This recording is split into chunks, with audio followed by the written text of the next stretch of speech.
Shalom, shalom, shalom, beautiful people. So I moved my surprise and I put it over here in this chaotic bed. That's what I call it. And along with a couple of more seeds that's popping up here, um, because this is reused dirt.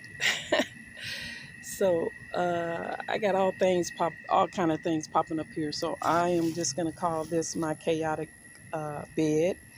And I was thinking about just taking this off the pole and letting it sprawl all over the bed. But I'm not quite sure just yet, so I'm still thinking on it. But yeah, so I finally moved it and I have it in this little home, and hopefully I find out what's going to be on it shortly.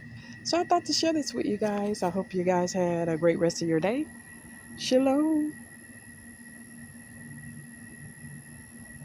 Happy gardening.